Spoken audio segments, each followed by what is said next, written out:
উনি একটা বিষয়ে কথা বলবেন, তার জন্য আপনি 2 মিনিট সময় আলাদা দিবেন এবং বক্তব্যের সময় আলাদা। তার মানে কি উনি একটা বিষয় বলতে কি পার্লামেন্টারি প্রসিডিংস এর কোনো বিষয়? তার জন্য আপনি 2 মিনিট সময় আলাদা দিবেন এবং আবার তো একই সাথে বক্তব্য দিয়ে ফেলুন। না, পার্লামেন্টের প্রসিডিংস এর কোনো বিষয় হলে আপনি শেষ করেন আগে, তারপরে বক্তব্যের সময়টা নির্ধারণ করি। আচ্ছা, হ্যাঁ, মাননীয় আইনমন্ত্রী মাইক দেন প্লিজ। মাননীয় স্পিকার, আপনাকে ধন্যবাদ। মাননীয় স্পিকার, বাংলাদেশ আজকে যে সাংবিধানিক চর্চা চলে চায়ের দোকান পর্যন্ত, যে সাংবিধানিক চর্চা চলে সেই সাংবিধানিক চর্চা আমরা এখানেও করতে চাই। সেই চর্চার অংশ হিসাবে ইতিমধ্যেই আমি এবং আমাদের মাননীয় স্বরাষ্ট্রমন্ত্রী এই সংসদে উপস্থাপন করেছিলেন যে আমরা একটি সংসদীয় বিশেষ কমিটি করতে চাই, যেটা সংবিধান সংশোধন সম্পর্কিত বিশেষ কমিটি আমাদের রুল 266 অনুসারে।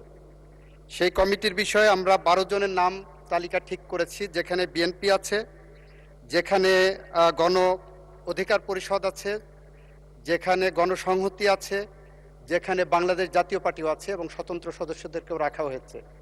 12 জনের একটি তালিকা আমরা করেছি। আমরা প্রত্যাশা করি মাননীয় বিরোধী দলের পক্ষ থেকে, যদি আমি পার্সেন্টেজ হিসাবে যাই 26% আসে, সেখানে আমরা ওনাদের পক্ষ থেকে 5 জনের নাম চাচ্ছি। এখানে 12 জন, 12 জনের মধ্যে বিএনপি 7 জন দিয়েছে, 5 জন অন্য দলের থেকে দেওয়া হয়েছে এবং ওনাদের পক্ষ থেকে যদি 5 জনকে দেওয়া হয় তাহলে এই কমিটির সংক্রান্ত বিষয় আমরা আগামীকাল উপস্থাপন করতে চাই। সংবিধান সংশোধন সম্পর্কিত বিশেষ কমিটি গঠন করার জন্য আগামীকাল আমরা চাই ওনাদের পক্ষ থেকে যদি 5 জনের নাম কালকে দেন, তাহলে আমরা এই কমিটি গঠন করে আমরা সংবিধান সংশোধন এবং জুলাই সনদকে সামনে রেখে সামনের দিকে এগিয়ে যেতে চাই। মাননীয় স্পিকার, আপনাকে ধন্যবাদ। মাননীয় স্পিকার, মাননীয় বিরোধী দলের নেতা আইনমন্ত্রী যে কথাটা বললেন যে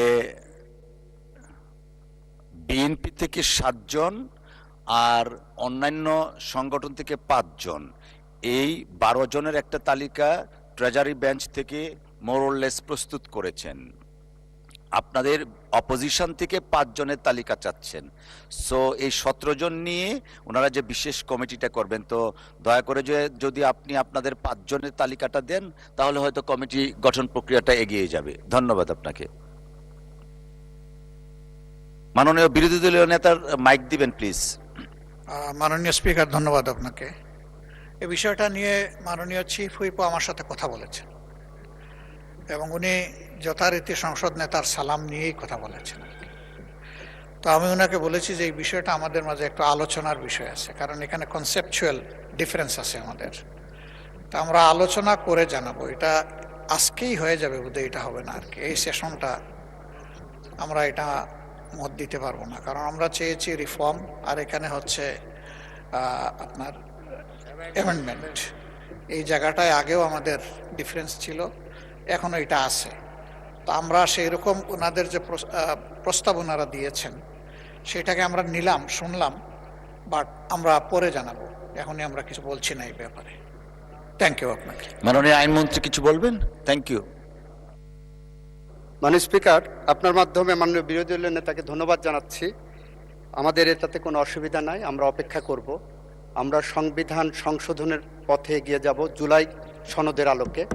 সুতরাং আমাদের যদি এর জন্য অপেক্ষা করতে হয়, আমাদের পরবর্তী সেশন পর্যন্ত অপেক্ষা করতে কোনো অসুবিধা হবে না। আপনাকে ধন্যবাদ মাননীয় স্পিকার। ধন্যবাদ মাননীয় আইনমন্ত্রী, ধন্যবাদ মাননীয় বিরোধী দলীয় নেতা। তাহলে সংসদ এই সিদ্ধান্তে উপনীত হচ্ছে যে ট্রেজারি বেঞ্চ থেকে 12 জনের সদস্য প্রস্তুত আছে এবং বিরোধী দল থেকে 5 জনের নাম বা এই সম্পর্কিত বিষয়ে আলোচনার মাধ্যমে একটা ডিসিশনে আসবে এবং সেজন্য ট্রেজারি বেঞ্চ রেডি রয়েছে। Thank you.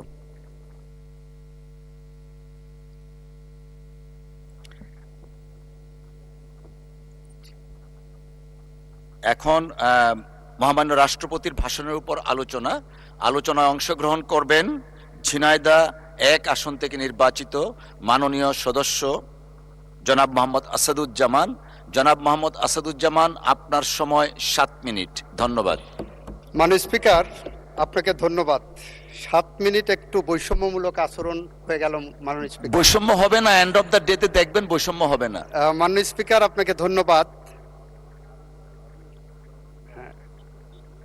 মাননীয় স্পিকার, আপনার মাধ্যমে এই সংসদে, এই মহান সংসদে আমি বিরোধী দলীয় নেতা সহ বিরোধী দলীয় সকল সংসদ সদস্যকে ধন্যবাদ জানাতে চাই।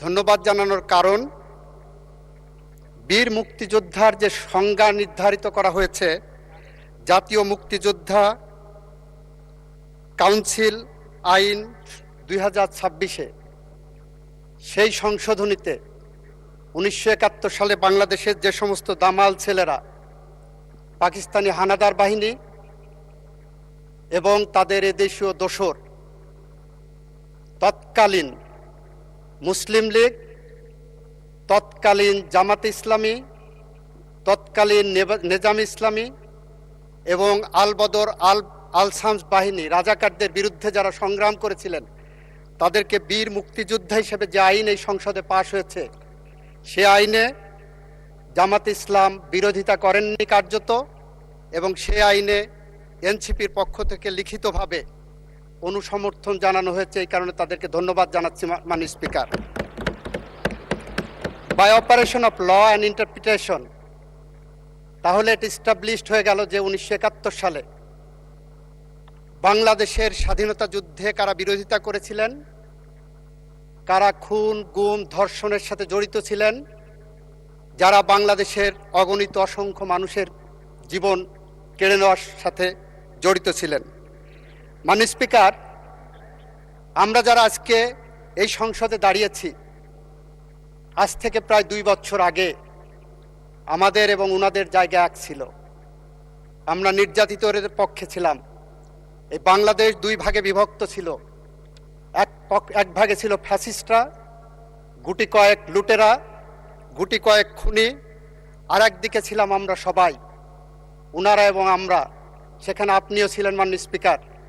মাননীয় স্পিকার, আমরা মাঝে মাঝে বলি এই বাংলাদেশের যা কিছু শ্রেষ্ঠ অর্জন, তার সব কিছুর সাথে শহীদ রাষ্ট্রপতি জিয়াউর রহমান এবং তার পরিবার জড়িত আছে মাননীয় স্পিকার।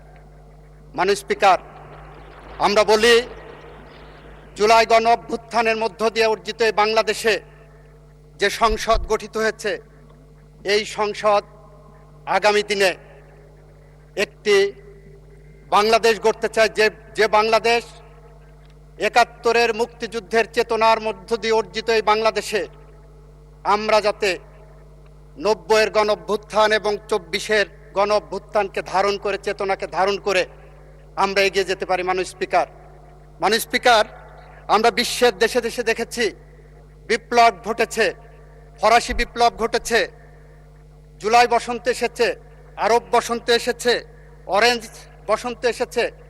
সমস্ত বসন্তের পরেই সে দেশের রাজনৈতিক দলগুলোর মধ্যে একটি সমঝোতা হয়। সেই সমঝোতার ভিত্তি হয় গণ অভ্যুত্থান, গণ অভ্যুত্থানের চেতনা। কিন্তু আমরা যেটা দেখছি, অত্যন্ত দুঃখের সাথে, পরিতাপের সাথে আমি লক্ষ্য করলাম, গতকাল জাতীয় সংসদে একটি লিফলেট পেলাম মাননীয় স্পিকার। সেই লিফলেটে ওনারা 11 দলীয় জোটের পক্ষ থেকে একটি লিফলেট দিয়েছেন, বিরোধী দল কেন সংস্কার চায়। সেখানে কয়েকটি পয়েন্ট দিয়েছেন। এই পয়েন্টের মধ্যে কোথাও জুলাই সনদের কথা বলা নাই মাননীয় স্পিকার। এখানে বলেছেন গণভোটের কথা। ব্যাখ্যা করেছি, জুলাই সনদ থেকে গণভোটকে ডেভিয়েট করা হয়েছে। That is a fraud on the constitution and that is a fraud on the law. এটা আমরা বলেছি। এখানে কোথাও জুলাই জাতীয় সনদ, যেটা 33টি রাজনৈতিক দল স্বাক্ষর করেছিলেন, তার কোথাও নাম চিহ্ন এখানে নাই মাননীয় স্পিকার। এটা পড়তে যে মনে হলো 33-এ পাশের একটা থিওরি আছে মাননীয় স্পিকার। এই যে আমরা 33-এ পাস পরীক্ষা করি না, আমাদের দেশে এক্সামিনেশন সিস্টেমে 33-এ পাস, এটা পড়তে যে মনে হলো কি আমি 33-এ পাশের স্টেজে আছি। 33-এ পাস আসলো 1858 সালে। এই উপমহাদেশে যখন ম্যাট্রিকুলেশনের পরীক্ষা শুরু হবে, সেই সময় কতই পাস হবে নির্ধারণ করতে পারছে না। তখন ব্রিটিশ শাসক ছিলেন। ব্রিটিশদের কাছে পাঠানো হলো যে 33-এ কততে পাশ হবে, তখন ব্রিটেনে পাশের মার্কস ছিল 65 নাম্বার। ব্রিটিশরা মনে করতেন এই উপমহাদেশের মানুষ ব্রিটিশদের থেকে অর্ধেক বুদ্ধি ধারণ করে, তাই ওনারা 32.5 নাম্বারে পাশের মার্কস করলেন মাননীয় স্পিকার। ওখানে ছিল 65, এখানে হলো 32.5। 4 বছর পরে 1862 সালে এটা 33 করা হলো। আমার মনে হচ্ছে ওনারা এমনভাবে লিখেছেন, আমি কি সেই 33 পাশের মতন ওনাদের থেকে এখন অর্ধশিক্ষিত আছি? যেখানে মাননীয় স্পিকার জুলাই গণ অভ্যুত্থান, জুলাই সনদের কোনো শব্দ এখানে ওনাদের সুপারিশের মধ্যে নাই। মাননীয় স্পিকার, এটা অত্যন্ত দুর্ভাগ্যজনক এবং দুঃখজনক। মাননীয় স্পিকার, এখন যদি বলি যে এটা কবে হবে, তাহলে ফিলিস্তিনি জাতীয় কবি মাহমুদ দারুইশের একটি কবিতার কথা মনে পড়ে। ওনারা কবে এটা শুভবুদ্ধির উদয় হবেন? মাহমুদ দারুইশের প্রেমিকা তাকে জিজ্ঞাসা করেছিলেন, মাহমুদ আমাদের দেখা হবে কবে? উনি বলেছিলেন যেদিন যুদ্ধ থামবে। প্রেমিকা জিজ্ঞাসা করলেন, যুদ্ধ কবে থামবে? উনি বললেন যেদিন আমাদের দেখা হবে। মাননীয় স্পিকার, ওনাদের সাথে আজকে আমাদের সম্পর্কের জায়গাটা এরকম চলে গেছে। কবে আমাদের মিল হবে? যেদিন ওনাদের শুভবুদ্ধির উদয় হবে। শুভবুদ্ধির কবে উদয় হবে? যেদিন আমাদের দেখা হবে। মাননীয় স্পিকার, আমার 26 সেকেন্ড সময় আছে, আমি আরো 5 মিনিট সময় চেয়েছি। মাননীয় স্পিকার, জি, আপনাকে 4 মিনিট সময় দেওয়া হবে। 4 মিনিট। মাননীয় স্পিকার, আমরা এমন একটি সময়ের মধ্য দিয়ে পার হচ্ছি, যে সময় এই সংসদে আমাদের কথা বলার কথা ছিল মধ্যপ্রাচ্য যুদ্ধ, যে সময় আমাদের কথা বলার কথা ছিল বাংলাদেশের অর্থনৈতিক, 4 মিনিট বাড়িয়ে দেন প্লিজ। 4 মিনিট। আমাদের অর্থনৈতিক যে মেরুদণ্ড ভেঙে গেছে, সেই মেরুদণ্ডকে কিভাবে সোজা করতে পারি, এ সময়ে কথা বলার কথা ছিল আমাদের জুলাই যোদ্ধাদের স্বপ্ন কিভাবে বাস্তবায়ন করতে পারি। আমাদের কথা বলার কথা ছিল কিভাবে বাংলাদেশের কৃষকের পাশে দাঁড়াতে পারি। আমাদের কথা বলার কথা ছিল কিভাবে বাংলাদেশের ভুখা নাঙা মেহনতি মানুষের পাশে দাঁড়িয়ে বাংলাদেশের আগামী ভবিষ্যৎ আমরা তৈরি করতে পারি। অথচ আমরা কথা বলছি কি নিয়ে? গণভোটের 4টি প্রশ্ন নিয়ে। মাননীয় স্পিকার, গণভোটের 4টি প্রশ্ন ছিল, তার 3.5টি প্রশ্নের ব্যাপারে বিএনপির কোনো আপত্তি কখনো ছিল না। বাকি অর্ধেক যে প্রশ্নটা, সে আধা প্রশ্নটা হলো আধা প্রেম আধা প্রতারণা। আধা প্রেম কিরকম দেখাচ্ছেন? আমরা জুলাই সনদ বাস্তবায়ন করতে চাচ্ছি, এটা জুলাই সনদের অংশ। আধা প্রতারণা হলো জুলাই সনদের মধ্যে বলা আছে ওই প্রশ্নটা কখনোই প্রাসঙ্গিক হবে না, বিএনপির জন্য অ্যাপ্লিকেবল হবে না। বিএনপির জন্য অ্যাপ্লিকেবল হবে তার নোট অফ ডিসেন্ট। আমরা সেই কারণে বলছি, ভাইরা আমার, আমরা নির্বাচনের মাঠে, মাননীয় সংসদ সদস্য স্ট্যান্ড কারেক্টেড। মাননীয় স্পিকার, আমি দুঃখ প্রকাশ করছি, নির্বাচনের মাঠে আমাদের নিজস্ব এজেন্ডা ছিল। নির্বাচনের মাঠে যখন মা বোনের কাছে ভোট চাইতে গেছি, তখন শুনেছি বেহেশতের টিকিট নাকি কেউ বিক্রি করেছেন। মাননীয় স্পিকার, আমি নিজে কানে শুনেছি, আই এম দ্য উইটনেস। দ্বিতীয়ত, আপনাদেরটা শুনবো। মাননীয় স্পিকার, আপনার মাধ্যমে বলতে চাচ্ছি, যদি ভুয়া হয়ে থাকে, প্লিজ আপনারা কথা বলবেন না। যদি ভুয়া হয়ে থাকে মাননীয় স্পিকার, তাহলে ধন্যবাদ জানাচ্ছি।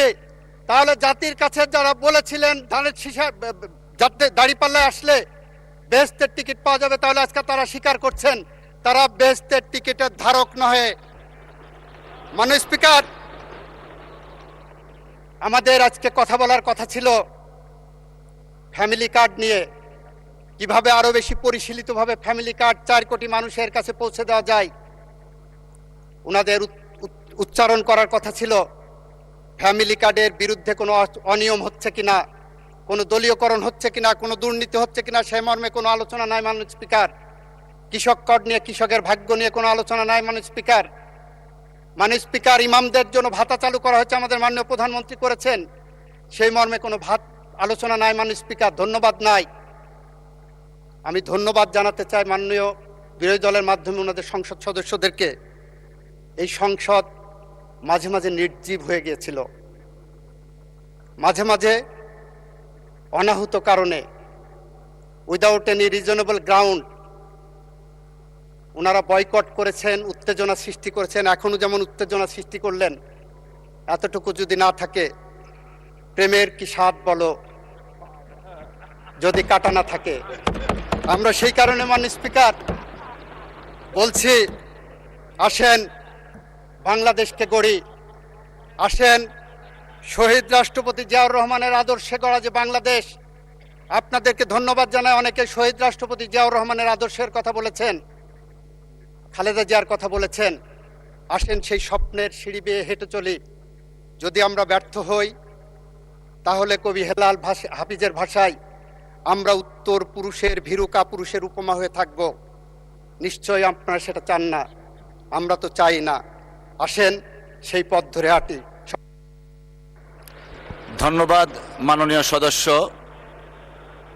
ধন্যবাদ মাননীয় সদস্য। মাননীয় সদস্যবৃন্দ, আমরা মহান জাতীয় সংসদে সর্বদাই একটা শৃঙ্খলা চাই। আজকে মাননীয় সংসদ নেতা যে ডিসেন্সি এবং শৃঙ্খলার নিদর্শন দেখিয়েছেন, আমরা অন্যান্য সম্মানিত সদস্য, মাননীয় সদস্য যারা আছি, তারা আমরা একটু অবজার্ভ করব। আজকে মাননীয় সদস্য বক্তব্য রাখছিলেন, মাননীয় আইনমন্ত্রী, উনার সামনের আসন ছিল মাননীয় সংসদ নেতার। যেহেতু ফ্লোর ক্রসিং হয়ে যাবে, উনি তৃতীয় সারিতে বসলেন। সো এইটা আমি একটা এক্সাম্পল দিচ্ছি towards all the others honourable member. Let us learn. অসংখ্য ধন্যবাদ। আলোচনায় অংশগ্রহণ করবেন ঢাকা ২ আসন থেকে নির্বাচিত মাননীয় সদস্য জনাব মোহাম্মদ আমান উল্লাহ আমান। জনাব মোহাম্মদ আমান উল্লাহ আমান, আপনার সময় ৮ মিনিট। ধন্যবাদ আপনাকে।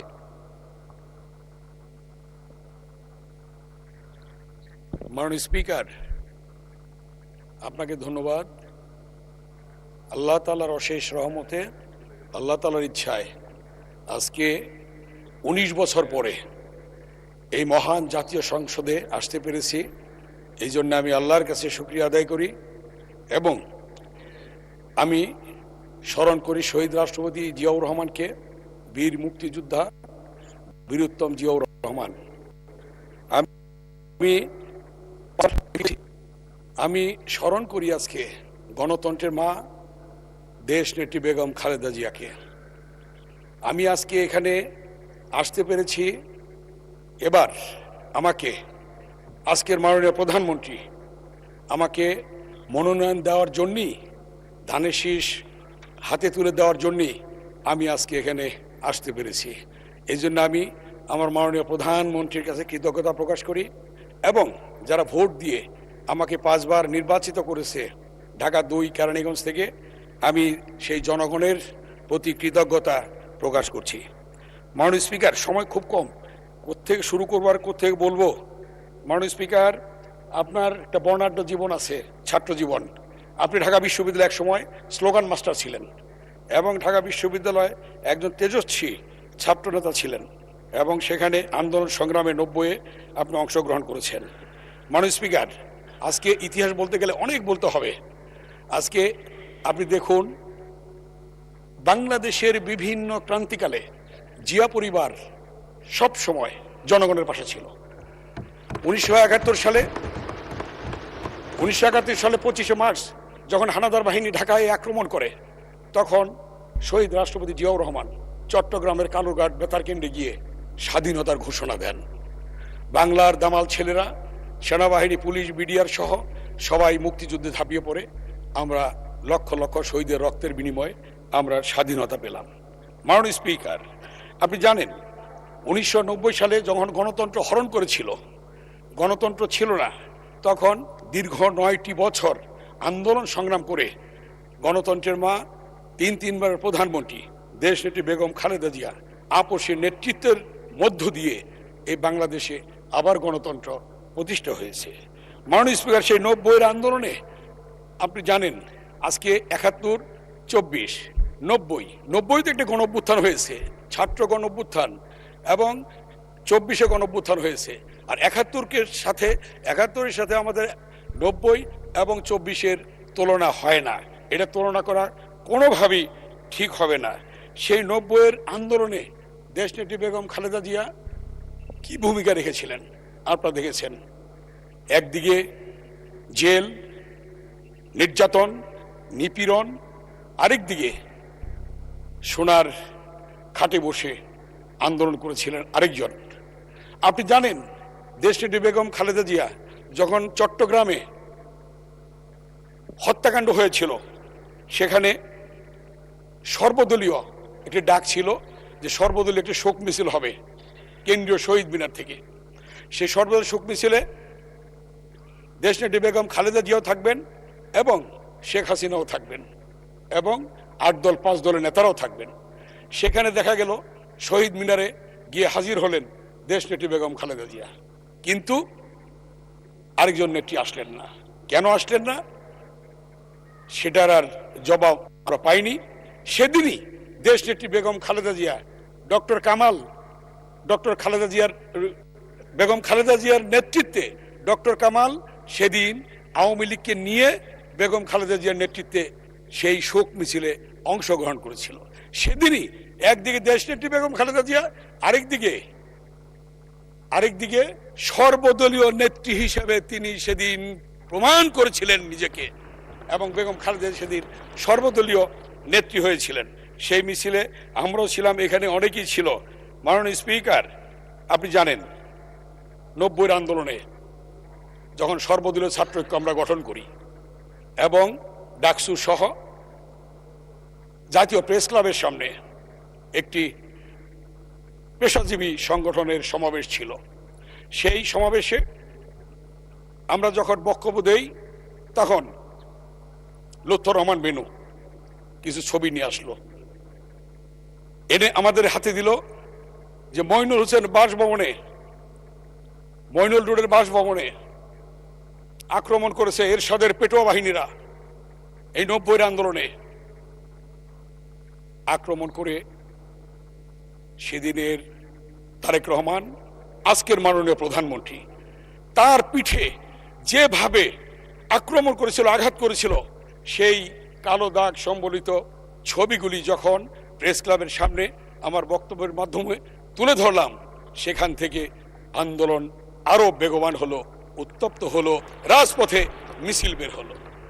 মতিঝিলে আল্লাহওয়ালা বিল্ডিং সহ জাতীয় পার্টির যতগুলি ঘর বাড়ি ছিল ওখানে সবগুলির মধ্যে সেদিন ছাত্র জনতা সেখানে ঘেরাও করেছিল। মাননীয় স্পিকার, এই কথাগুলো আমি বলছি এই জন্যে, দোষ কি জনাব তারেক রহমানের দোষ কি ছিল? যখন 90-এর আন্দোলন চলে, সর্বদলীয় ছাত্রঐক্য মিছিল করে, মিটিং করে, দেশনেত্রী বেগম খালেদা জিয়া যখন গৃহবন্দী, তখন আমাদের কাছে আন্দোলনের দিক নির্দেশনা নিয়ে, চিরকুট নিয়ে সেদিন ঢাকা বিশ্ববিদ্যালয়ে এসে আমাদের আজকের মাননীয় প্রধানমন্ত্রী আমাদের হাতে তুলে দিয়ে আমাদেরকে বলেছে এটা নেত্রী নির্দেশনা, সেই অনুযায়ী আপনারা আন্দোলন সংগ্রাম করুন। মাননীয় স্পিকার, আমি এই কথাটি এই জন্য মনে করছি, আজকের মাননীয় প্রধানমন্ত্রী শুধু আজকের প্রধানমন্ত্রী নয়, মাননীয় প্রধানমন্ত্রী শুধু আজকের বিএনপির নেতা নয়, 90 সালে স্বৈরাচার বিরোধী আন্দোলনে তার ব্যাপক ভূমিকা ছিল। মাননীয় স্পিকার, আমি এই কথাটি এই জন্য বলছি যে সকল হয়তো জানে না এই বিষয়গুলি বাস্তবতা কতটুকু। আপনারা জানেন মাননীয় স্পিকার, তার পরবর্তীতে আপনি জানেন যে আমাদের পরবর্তীতে আক্রমণের শিকার হলো, 111 হলো, গ্রেফতার করা হলো, জেলে গেলাম। আমাদের পাশে 2-3টে রুম পরেই আজকের মাননীয় প্রধানমন্ত্রী অবস্থান করছেন জেলখানায়। 11 ছেলে নিয়ে গেলেন তাকে রিমান্ডে, গেলেন ভালো সুস্থ। ডক্টর খন্দকার মোশাররফ হোসেন স্যার সহ আমরা বিদায় দিলাম। আসার সময় আসতে পারছেন না, মানুষ ধরে উঁচু করে স্ট্রেচার দিয়ে তাকে নিয়ে আসা হলো। মাননীয় স্পিকার, কি দোষ ছিল তারেক রহমানের? তার কোমর ভেঙে দিতে হবে? কি দোষ ছিল চোখ বেঁধে তাকে টানিয়ে উপর থেকে ফেলে দেবে? মাননীয়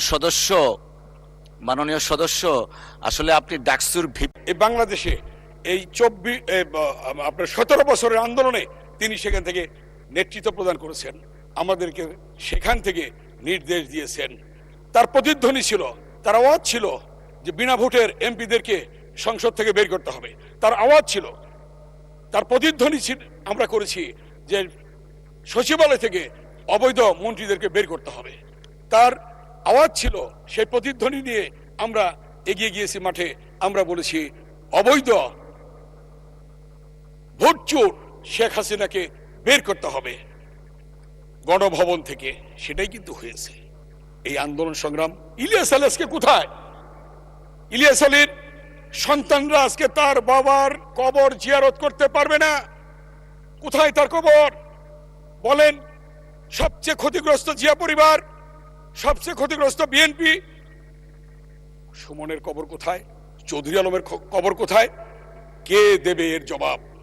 মাননীয় স্পিকার, তাই আজকে বলতে চাই, মাননীয় প্রধানমন্ত্রী যে উদ্যমে, যেভাবে ফ্যামিলি কার্ড, কৃষক কার্ড, খাল খনন, কৃষকদের ঋণ মৌকুফ সহ বিভিন্ন বিষয়ে বাংলাদেশের যিনি প্রত্যন্ত অঞ্চলে ঘুরে বেড়াচ্ছেন, কাজ করছেন, তাকে সহযোগিতা করুন। কারণ জিয়াউর রহমান কিন্তু 79 সালে আপনাদেরকে রাজনীতি করার সুযোগ দিয়েছে। মাননীয় স্পিকার, 2001 সালে বেগম খালেদা জিয়া আপনাদের গাড়িতে পতাকা তুলে দিয়েছে। অতএব জিনিসটা বুঝতে হবে। অতএব এদেশে অবশ্য ইতিহাস আছে। একদিকে মীর জাফর, মীর মদন, মোহনলাল, আরেকদিকে মীর জাফর। আমি শুধু এই কথাটি স্মরণ করে দিতে চাই যে এমন কিছু করবেন না, এখানে একটা বলবেন, বাইরে আর একটা বলবেন, এটা হবে না। যা বলবেন এখানেই বলতে হবে। যদি বলেন মাননীয় বিরোধী নেতা, এটা আমার বক্তব্য না, যেটা পার্থ সাহেব বলেছিলেন, এই বক্তব্য কার, কোত্থেকে আসলো, পত্রিকা আসলো? অতএব সেই বক্তব্যগুলি আমাদের নেতা, যেমন মাননীয় সংসদ নেতা এবং মাননীয় প্রধানমন্ত্রী আমাদেরকে বলেন, সকলে ধৈর্য সহকারে সুশৃঙ্খলভাবে আপনারা বক্তব্য দেবেন, কথা বলবেন। ঠিক আপনাদেরও মাননীয় বিরোধী নেতা, আপনাদেরও সেই সব নেতাদেরকে বলা উচিত যে বক্তব্যগুলি সেভাবে দেওয়া উচিত। কারণ এটা তো সরকার, গণতান্ত্রিক সরকার, ভোটের সরকার, নিরঙ্কুশ 2/3 ভোটে নির্বাচিত সরকার। অতএব এই সরকারকে কোনোভাবেই জি, ধন্যবাদ মাননীয় সদস্য। আলোচনায় অংশগ্রহণ করবেন রংপুর 2 আসন থেকে নির্বাচিত মাননীয় সদস্য জনাব ATM আজহারুল ইসলাম। জনাব ATM আজহারুল ইসলাম, আপনার সময় 8 মিনিট। ধন্যবাদ। আলহামদুলিল্লাহ রাব্বিল আলামিন। টাইম তো আমাদের সাথে যেটা হয়েছে, গায়ের জোরে সব কাজ করলে না, অনেক আমাদের টাইম দরকার 30 মিনিট, পরে হলো 20 মিনিট, এখন অনেক বলতেছে 8 মিনিট। মাননীয় সদস্য, আপনি দয়া করে বসুন। Allow him to speak. এইভাবে আপনি নর্মের মধ্যে আমরা থাকি, আমরা কোনো রাজনৈতিক জনসভায় বসিনি। আপনি অ্যাড্রেস করবেন আমাকে with my permission. Please take your seat. Thank you. জনাব Azharul Islam, please do continue your speech. ও আপনার টাইম এখন থেকে স্টার্ট হবে। আলহামদুলিল্লাহ রাব্বিল আলামিন, ওয়াসসালাতু ওয়াসসালামু আলা সাইয়্যিদিল মুরসালিন ওয়া আলা আলিহি ওয়া সাহবিহি আজমাইন। মাননীয় স্পিকার, আমি সর্বপ্রথম সে মহান রব্বুল আলামিনের লাখো শুকরিয়া আদায় করছি, যিনি আমাকে ফাঁসির মঞ্চ থেকে মুক্ত করেছেন এবং মুক্ত জীবন থেকে জনগণের ভোটে সংসদে আসার সুযোগ করে দিয়েছেন। আমি সুপ্রিম কোর্টের সর্বোচ্চ আদালতে ফাঁসির দণ্ডপ্রাপ্ত আসামি ছিলাম। যে কোনো মুহূর্তে আমার ফাঁসি কার্যকর করা হতো। ঠিক সেই মুহূর্তে 24 সালের 5ই আগস্ট বিপ্লব বলি অথবা অভ্যুত্থান বলি, তার মাধ্যমে আমার মুক্তির পথ সুগম হয়। আমি এই জন্য জুলাই যোদ্ধা যারা শহীদ হয়েছেন তাদের আত্মার মাগফিরাত কামনা করি যারা পঙ্গুত্ব বরণ করে এখনো হাসপাতালে আছেন তাদের সুচিকিৎসা এবং তারা যেন স্বাভাবিক জীবনে ফিরে এসে আমাদের সমাজে বসবাস করতে পারে সেই দোয়া আল্লাহর কাছে করছি। মাননীয় স্পিকার, জুলাই আন্দোলন হঠাৎ করে হয়েছে এটাও যেমন ঠিক নয়, তবে জুলাই আন্দোলন একটা সরকার পরিবর্তনের জন্য হয়নি। একটা সরকার যাবে আর একটি সরকার আসবে, এই আন্দোলন তা ছিল না, একটা পরিবর্তনের আন্দোলন ছিল। আমি সময় যেহেতু কম ব্যাখ্যায় না গিয়ে এই পরিবর্তন আন্দোলন ছিল বলেই আমাদের ঐক্যমত্য কমিশনের মাধ্যমে আমরা সুপারিশ দাঁড় করিয়েছিলাম, যার মাধ্যমে গণভোট অনুষ্ঠিত হয়েছে এবং জনগণ 70% গণভোটের রায় দিয়েছে। জুলাই আন্দোলন শুধু বাংলাদেশের জনগণই অংশগ্রহণ করেনি। আমি ধন্যবাদ জানাবো আমাদের বিদেশে অবস্থানরত ভাষী ভাই বোনদের। তারা যদি কয়েক মাস রেমিটেন্স দেওয়া বন্ধ না করত তাহলে এই আন্দোলন আর বেগবান হতো না। অতএব তারা আমাদের এই আন্দোলনের শরিক। আমি ধন্যবাদ জানাবো যারা বিদেশে সোশ্যাল অ্যাক্টিভিস্ট ছিলেন, তারা জনমত গঠনে অনেক ভূমিকা রেখেছেন। আমরা আজকে তাদের কথা ভুলে যাই, আমরা তাদেরকে স্মরণ করি না। অতএব এই জুলাই আন্দোলন এদেশের সাবেক জনগণের, এই আন্দোলনে শরিক ছিলেন আমাদের প্রবাসী ভাই বোনেরা, এই আন্দোলনে শরিক ছিলেন বিদেশে অবস্থানত সোশ্যাল অ্যাক্টিভিস্টরা। তাদেরকে আমাদের পক্ষ থেকে জানাই সংগ্রামী সালাম। মাননীয় স্পিকার, আজকে অনেক সংবিধানের কথা বলা হচ্ছে, এখানে অনেক কথা শুনতে পাচ্ছি। আমার এই কথাগুলো শোনার মাধ্যমে একে ফজল হক সাহেবের একটা ঘটনার কথা মনে পড়ে যায়। তিনি তখন কৃষক শ্রমিক প্রজা পার্টির সভাপতি ছিলেন, রাজনৈতিক কারণে ব্যস্ত থাকতেন। তিনি একজন ভালো আইনজীবী ছিলেন। তিনি তার মামলা পরিচালনার জন্য কোর্টে আসলেন এবং তার সহকারী বললেন যে মামলা। তিনি অনেক বক্তব্য রাখলেন, যে কোর্টে বক্তব্য রাখলেন। তার সহকারী স্যার বললেন কি, আপনি সব তো আমাদের বিরোধী পক্ষের কথাই বললেন। তিনি তখন বললেন চুপ করো। তিনি সব কথা বলার পর বললেন যে এতক্ষণ যা বললাম সেটা আমার বিরোধী পক্ষের বক্তব্য, এবং আমার বক্তব্য শোনেন। আজকে এই সংসদে এই কয়েকদিন ধরে আলোচনা শোনার মাধ্যমে আমার সেই কথাটাই স্মরণ হলো। সম্মানিত মাননীয় স্পিকার, আজকে আমাদের বিরুদ্ধে অনেক অসত্য কথা বলা হয়েছে। এই অসত্য কথা আমরা যারা প্রবীণ, আমাদের বেগম খালেদা জিয়ার সাথে সাক্ষাৎ হয়েছে, যোগাযোগ ছিল, আন্দোলনের শরিক ছিলাম। অশ্বাস বিরোধী আন্দোলন থেকেই আমরা পাশাপাশি আন্দোলন করেছি। আমি তাকে শ্রদ্ধা করি। এই জন্য এ প্রসঙ্গেও আমি শহীদ প্রেসিডেন্ট জিয়া যখন প্রেসিডেন্ট হলেন তার আগেই আমরা তার সঙ্গে সাক্ষাৎ ছাত্র আন্দোলন এবং ছাত্র সংগঠনের দায়িত্বে ছিলাম। সংগ্রাম মাননীয় স্পিকার, আমি তাই শ্রদ্ধার সাথে স্মরণ করি শহীদ প্রেসিডেন্ট জিয়াউর রহমানকে, শ্রদ্ধার সাথে স্মরণ করি মরহুমা বেগম খালেদা জিয়াকে, যারা সংগ্রাম করেছেন এদেশের জনগণের জন্য। প্রেসিডেন্ট জিয়া অমর হয়ে থাকবেন তিনটি কারণে। তিনি বাংলাদেশে বহুদলীয় গণতন্ত্র প্রতিষ্ঠা করেছিলেন। শহীদ জিয়া অমর হয়ে থাকবেন, তিনি ঐক্যের রাজনীতি করেছিলেন। তার ঐক্যের রাজনীতিতে আপনারা জানেন শাহজিউর রহমান প্রধানমন্ত্রী ছিলেন, আব্দুল আলিমের মতো লোক মন্ত্রিসভায় ছিলেন। আজকে অনেক মুক্তিযুদ্ধের পক্ষে বিপক্ষে কথা বলা হয়ে যায়। শহীদ প্রেসিডেন্ট জিয়া আধিপত্যবাদ বিরোধী আন্দোলন ছিলেন। তার ৭ই নভেম্বর বিপ্লবের মাধ্যমে বাংলাদেশ আধিপত্যবাদ মুক্ত হয়। এই তিনটি কারণে তিনি আজকে স্মরণীয় হয়ে থাকবেন। মরহুমা বেগম জিয়া খালেদা জিয়া তিনিও অমর হয়ে থাকবেন। তিনি বাংলাদেশে সংসদীয় গণতন্ত্র প্রতিষ্ঠা করেছিলেন। তিনি জনগণের কাছে খেতাব পেয়েছিলেন আপসীর নেত্রী। তিনি এটা আমরা সবাই জানি। এবং তিনিও ঐক্যের রাজনীতি করেছেন, যে ঐক্যের মধ্যে তার কাছে কোনো ডান বাম কোনোটাই ভাগ ছিল না, যেটা ছিল না প্রেসিডেন্ট জিয়াউর রহমানের সময়।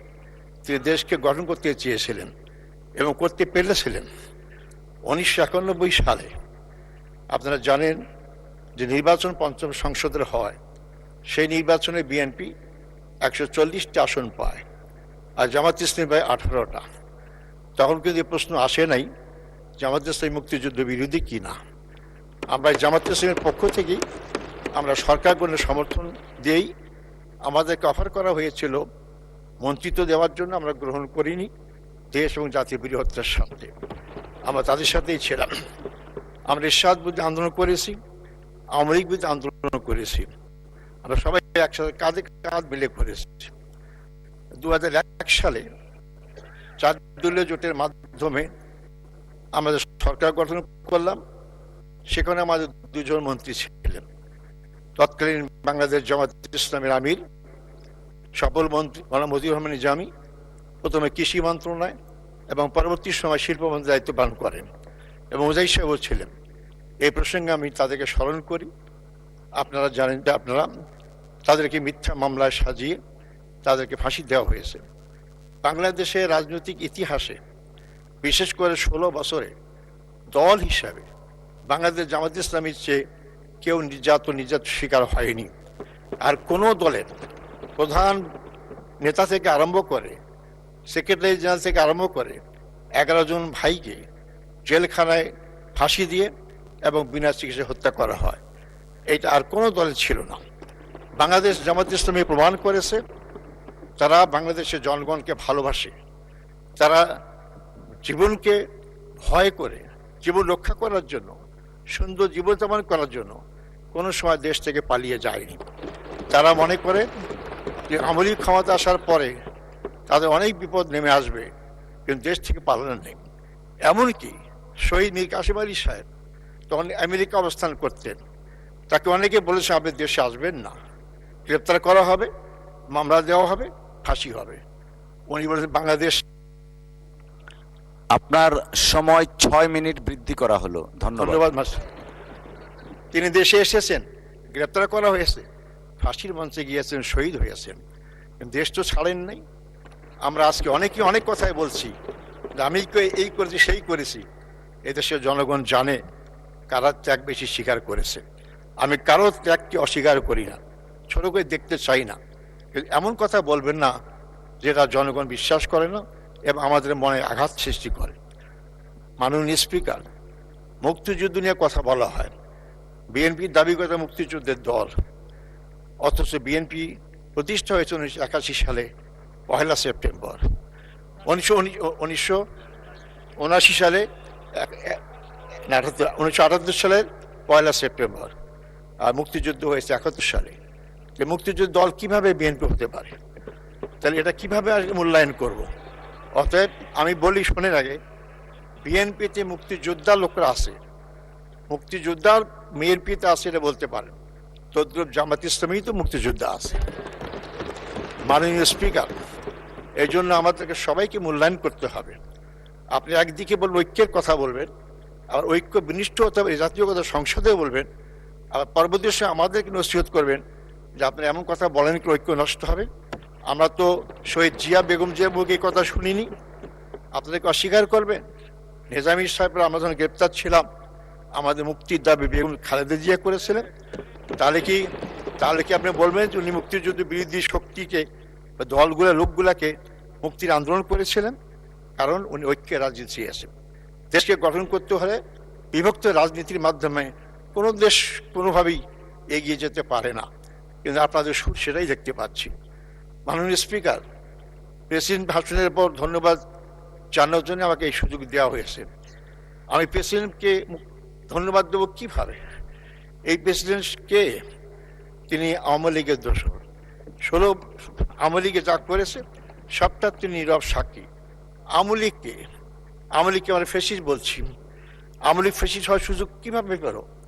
আমাদের দেশের আইন আর ভারতের সরাসরি সহযোগিতায়।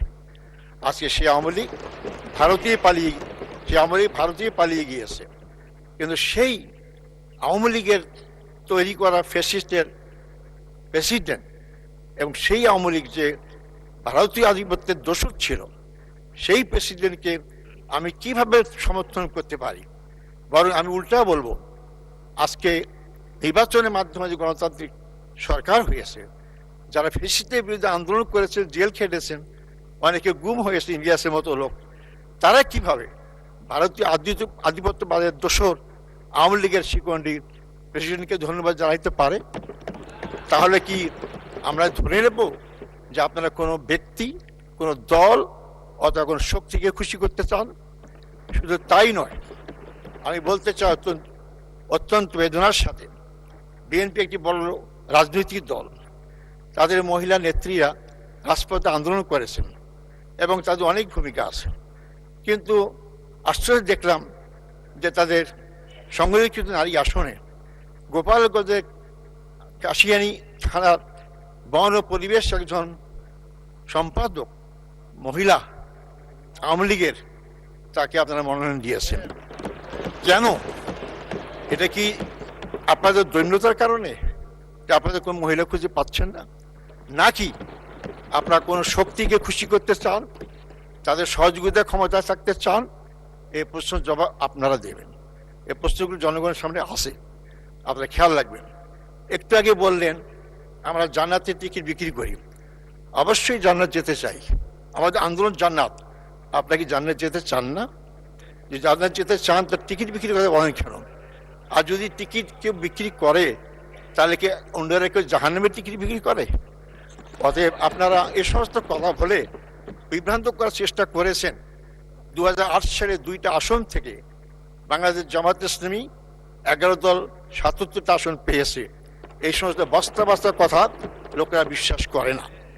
আমরা বলতে চাই আপনারা ক্ষমতায় এসেছেন, কিন্তু আপনাদেরই ক্ষমতাসীন মন্ত্রী বলেছেন লন্ডনে তারেক জিয়ার সাথে যখন ইউনূসের সাক্ষাৎ হয় তখনই নাকি ট্রফি দিয়েছেন।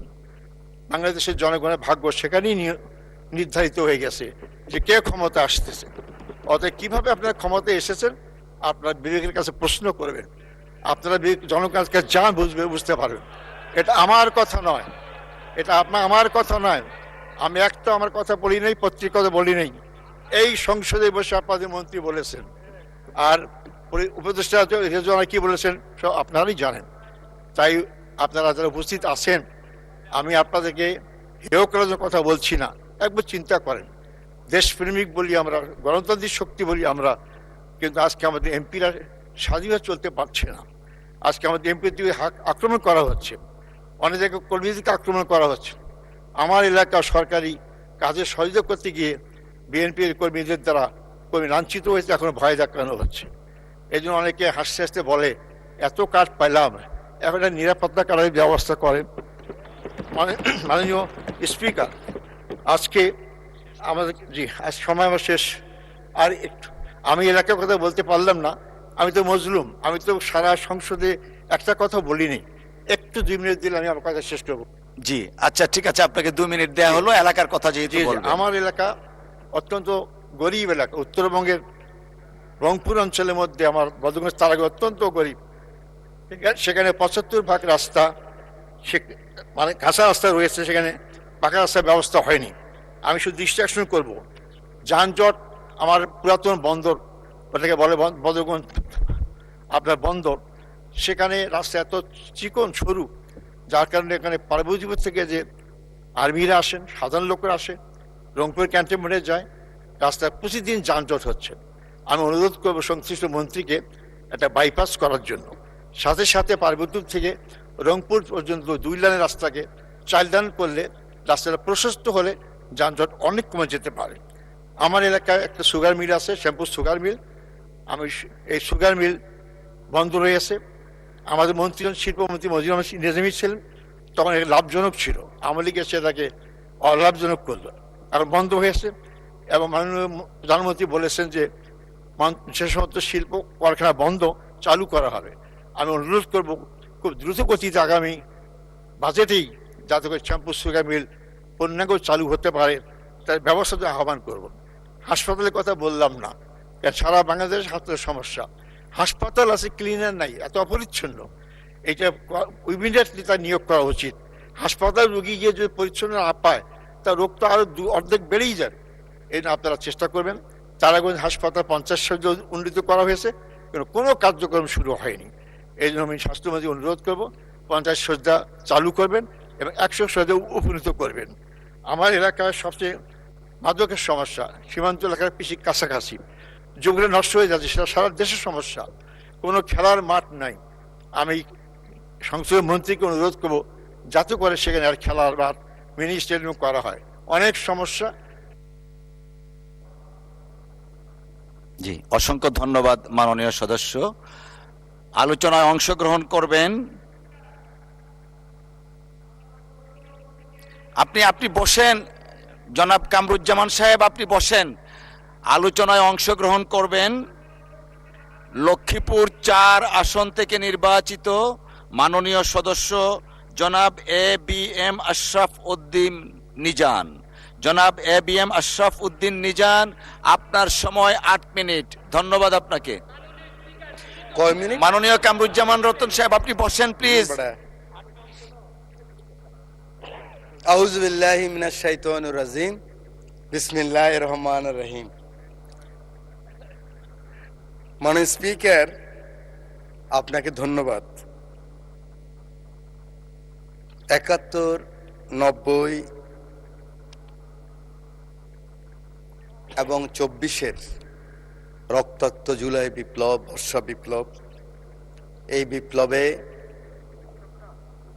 যারা শহীদ হয়েছেন, বিশেষ করে এই জুলাই বিপ্লবে যাদের রক্তের বিনিময়ে, আকাঙ্ক্ষার বিনিময়ে আজকে মহান সংসদে আমরা যারা সবাই এই বিপ্লবে অংশগ্রহণ করার সুযোগ হয়েছিল, আমাদের পরবর্তী 100 বছরের প্রজন্ম জানবে যে আমার পিতা, আমার দাদু এই সংসদে আবার কখন ঢুকতে পারবে চিন্তাই করেনি যারা। 2014 সালের 5ই জানুয়ারি হঠাৎ করে এখান থেকে বেরিয়ে গেলাম। আমার পাশে আমার অনেক বন্ধু সেদিন এই সংসদে ছিল।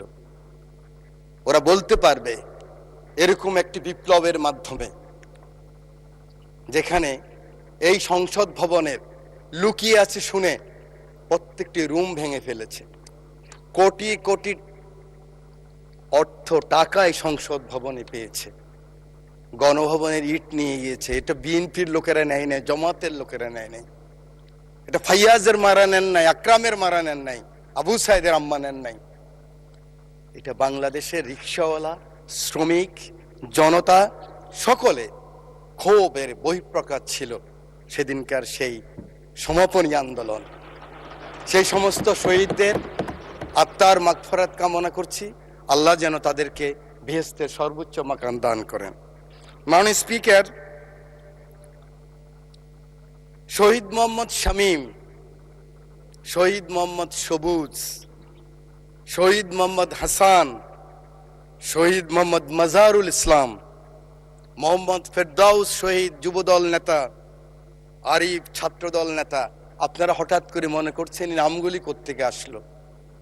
অজপাড় গাঁয়ের, মেঘনাপাড়ের। আমার পাশে বসা আছে আমার মাননীয় সংসদ সদস্য, আজকের পানি সম্পদ মন্ত্রী আবুল খায়ের ভূঁইয়া সাহেব, আমাদের অঞ্চলের। এরা শহীদ হয়েছে জুলাই বিপ্লবে। ওদের মাকে আমি কথা দিয়েছি, আমি জানি এর রুলস অফ প্রসিডিউর অনুযায়ী মহামান্য রাষ্ট্রপতির চেয়ারকে আমি সম্মান করতে হবে। সম্মান রেখেই বলছি, ওই চেয়ারকে ধন্যবাদ দিচ্ছি, ওই প্রতিষ্ঠানকে, কিন্তু মহামান্য রাষ্ট্রপতিকে, ব্যক্তি শাহাবুদ্দিন সুপ্পু সাহেবকে আমি কিন্তু ধন্যবাদ জানাতে পারলাম না বলে আমি দুঃখিত।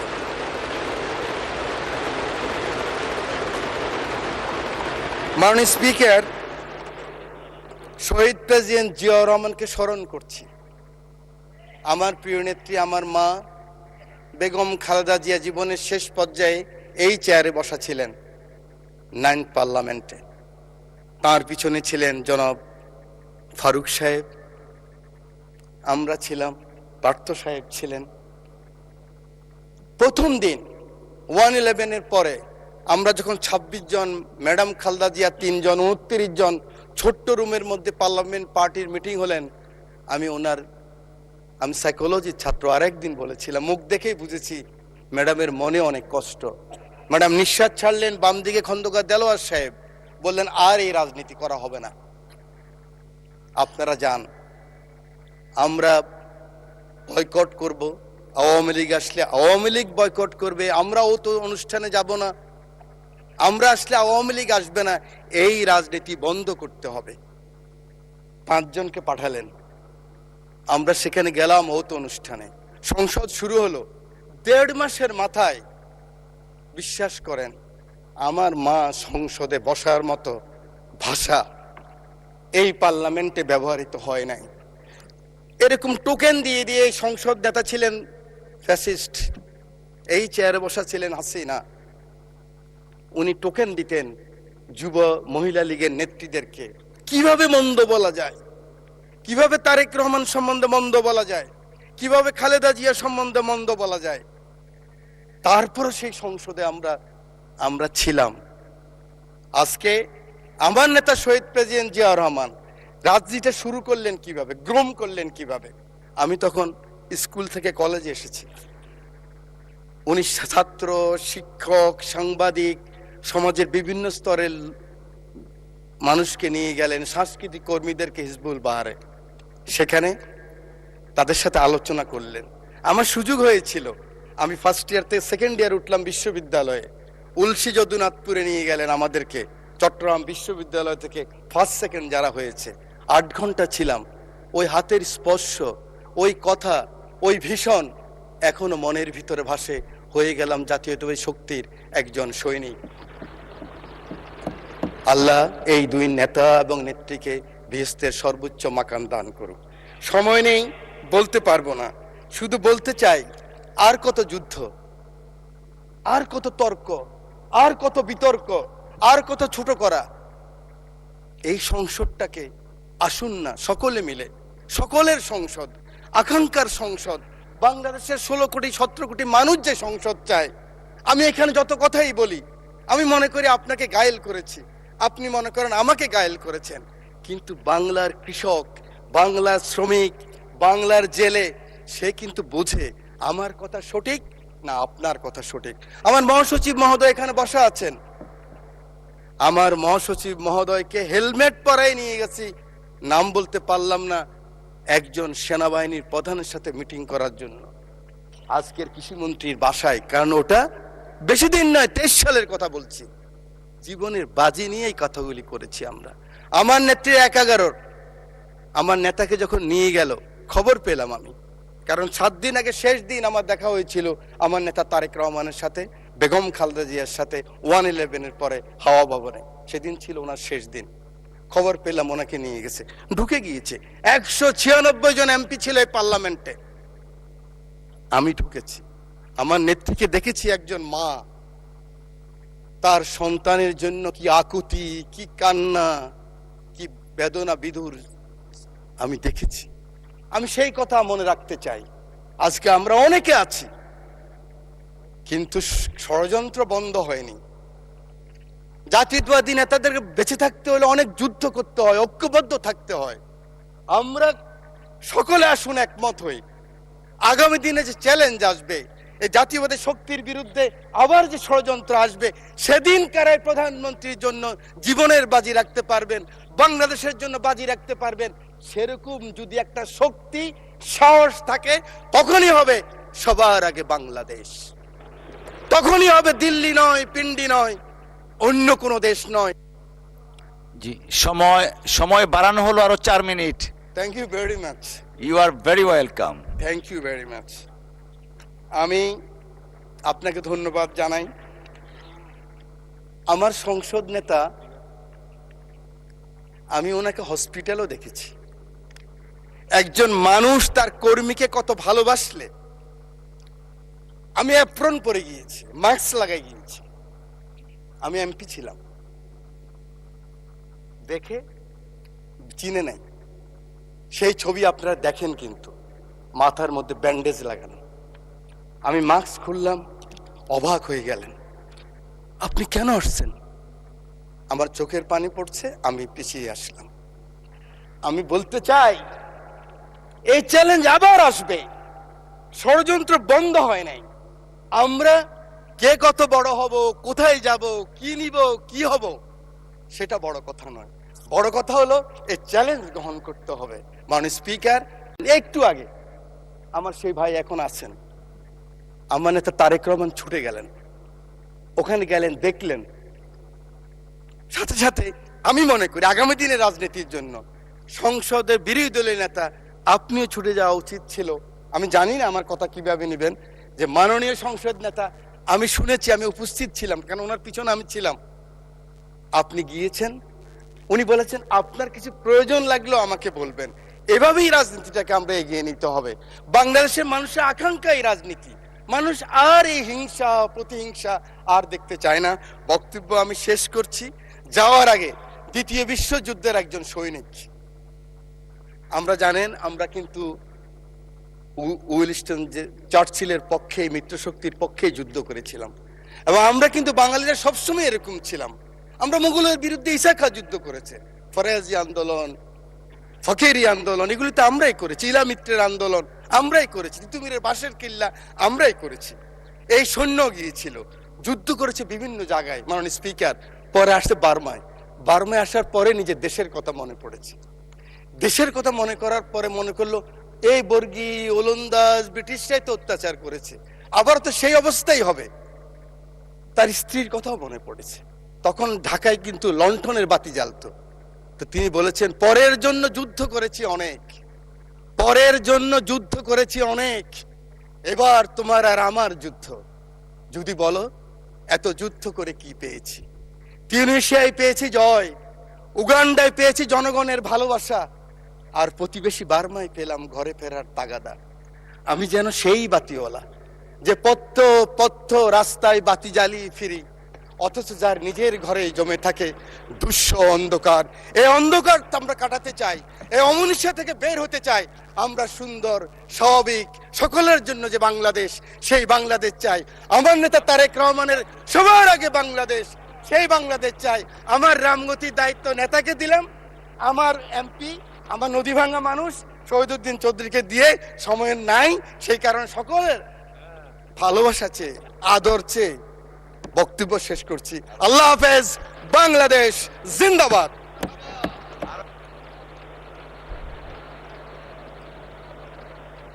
অসংখ্য ধন্যবাদ মাননীয় সদস্য। মাননীয় চিফ হুইপ, আবার কি হলো? এই চিফ হুইপ সাহেবের মাইকটা একটু দিবেন, দেখি উনি কি বলবেন। মাননীয় স্পিকার, অত্যন্ত দুঃখের সাথে একটি বিষয় আজকে উত্থাপন করতে চাই। মাননীয় একজন সদস্য আমাকে মনে করিয়ে দিয়েছেন, আজকে সেই 29শে এপ্রিল, যে এপ্রিল মাসের 29 তারিখে প্রলয়ঙ্করী ঘূর্ণিঝড়ে আমাদের চট্টগ্রামের উপকূলে 1,38,000 নরনারী নিহত হয়েছিলেন। আজকে সেই 29শে এপ্রিল, মাননীয় স্পিকার, আমরা তখন আমাদের মাননীয় প্রধানমন্ত্রী তৎকালীন বেগম খালেদা জিয়া তখন সরকারে বসছিলেন। সরকারের বয়স ছিল 41 দিন মাত্র। আমি তখন স্বতন্ত্র এমপি, আমি ওখানে বসছিলাম। আমি মগনা, মুখিয়া এবং বিভিন্ন জায়গায় আমি নিজেও ঘুরেছি, লাশ দেখেছি অনেক লাশ দেখার পর আজকে সেই ভয়ঙ্কর 29শে এপ্রিল, এই 29শে এপ্রিল 91 সালে এই ঘটনা ঘটছিল। সেদিন 1,38,000 নারী পুরুষ নিহত হয়েছিল। আমরা তাদের রুহের মাগফিরাত কামনা করতে চাই মাননীয় স্পিকার, আপনি যদি অনুমতি দেন, তার মাধ্যমে আমরা দাঁড়িয়ে তাদের যদি একটু সম্মান প্রদর্শন করি, একই সাথে যদি দোয়া করি, আমরা তা করতে পারি। মানে জি, আপনি যদি অনুমতি দেন, তা আমাদের লিঙ্কন সাহেব আছেন নাকি এখানে?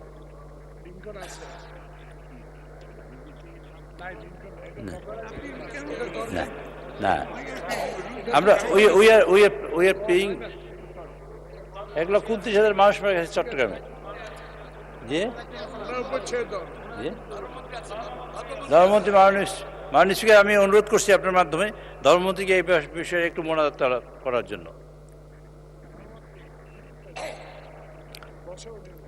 মাননীয় ধর্মমন্ত্রী, মাননীয় চিফ হুইপের অনুরোধের প্রেক্ষিতে 1991 সনের 29শে এপ্রিল প্রবল ঘূর্ণিঝড় বা টর্নেডোর আঘাতে যে মানুষজন যারা মারা গেছিলেন, তাদের আত্মার মাগফিরাত কামনা করে একটু দোয়া, আপনি যদি দয়া করে দোয়াটা পড়াতেন।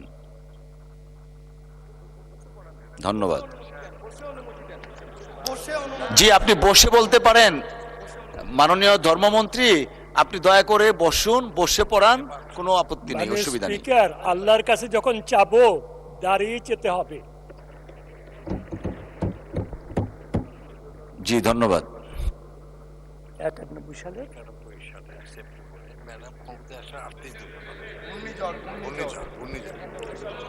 اللهم صل على محمد وعلى آل محمد كما صليت على إبراهيم وعلى آل إبراهيم إنك حميد مجيد اللهم بارك على محمد وعلى آل محمد كما باركت على إبراهيم وعلى آل إبراهيم إنك حميد مجيد اللهم آمين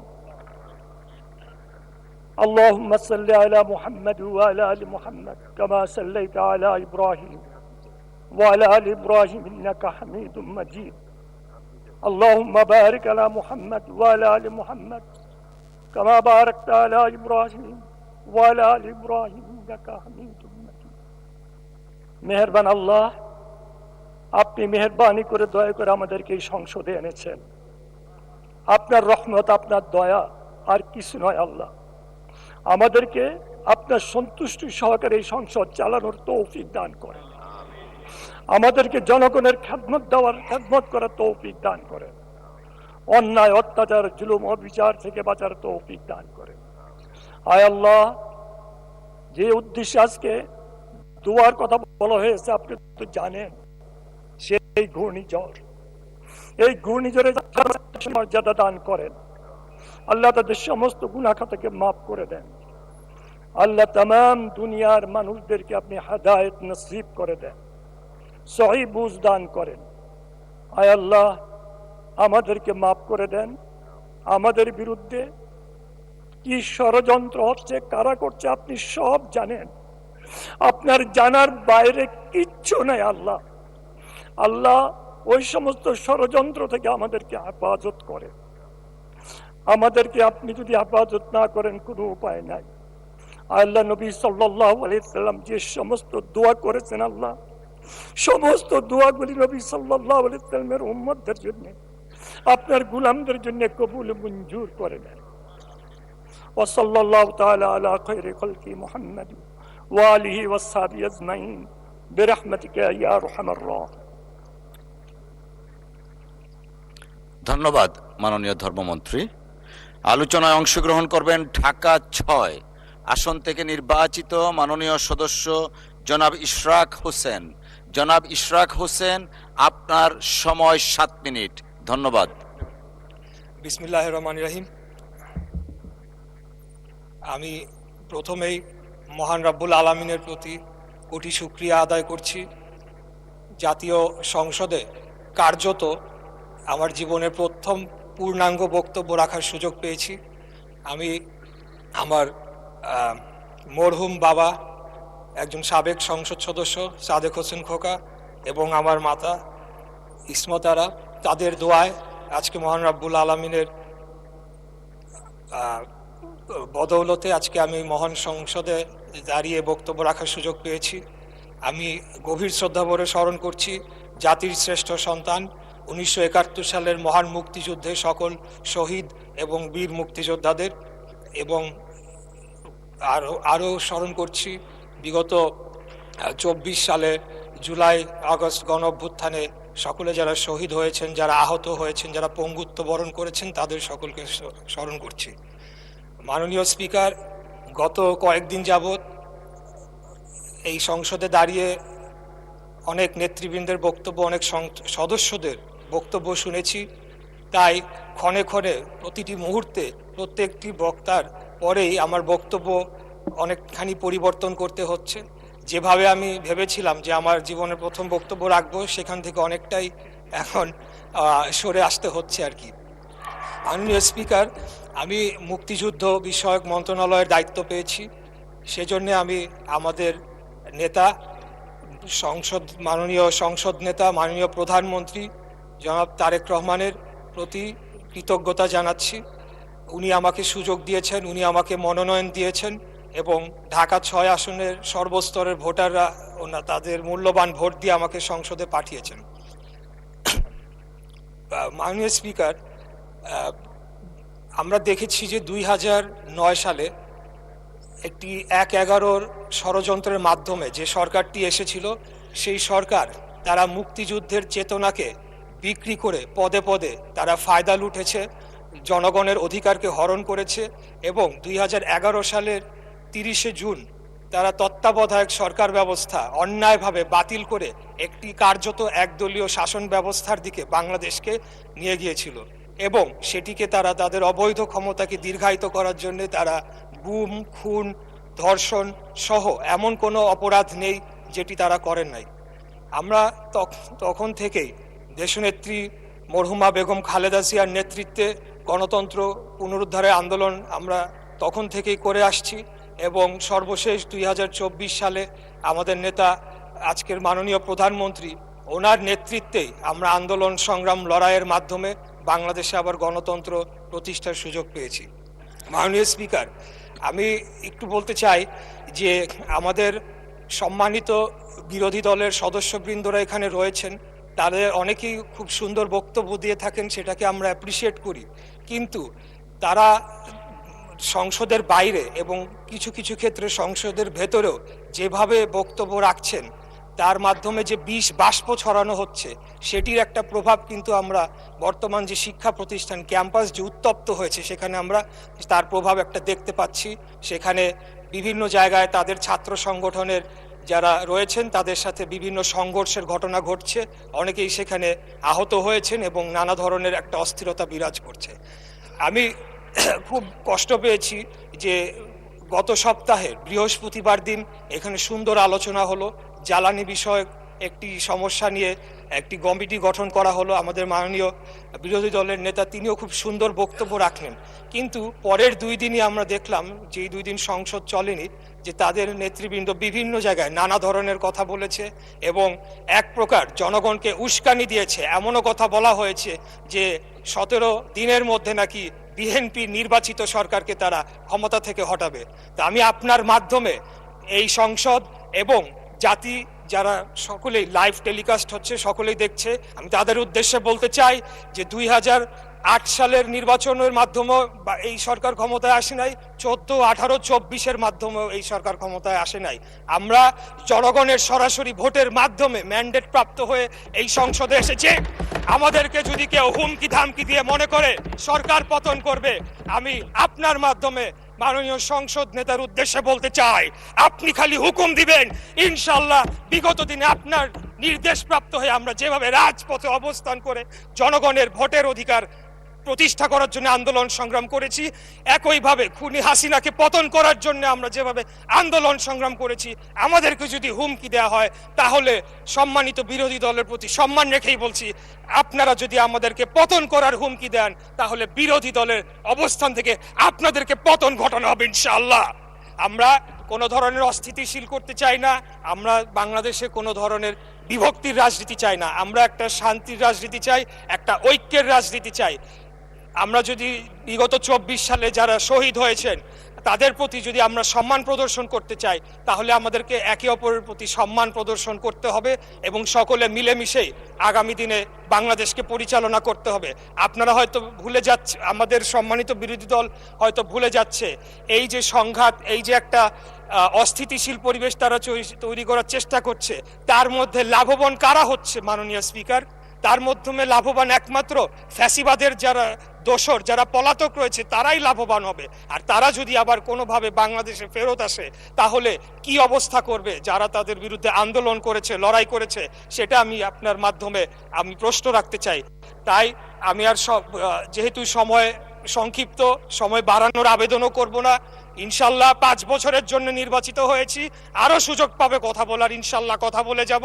তাই আপনার মাধ্যমে আমি আবারও ঐক্যের আহ্বান জানাচ্ছি, শান্তির আহ্বান জানাচ্ছি এবং পরস্পরের প্রতি একটা শ্রদ্ধার মাধ্যমে আপনারা একটা সম্মান বজায় রাখবেন এবং একে অপরকে হেয় প্রতিপন্ন করার মাধ্যমে যে একটা অপসংস্কৃতি চালু হয়েছিল বিগত খুনি স্বৈরাচারী ফ্যাসিবাদী হাসিনার আমলে, সেখান থেকে যাতে আমরা বের হয়ে এসে আগামী দিনে একটা ঐক্যের রাজনীতি প্রতিষ্ঠা করতে পারি, সেই আহ্বান জানিয়ে আমার বক্তব্য এখানে শেষ করছি।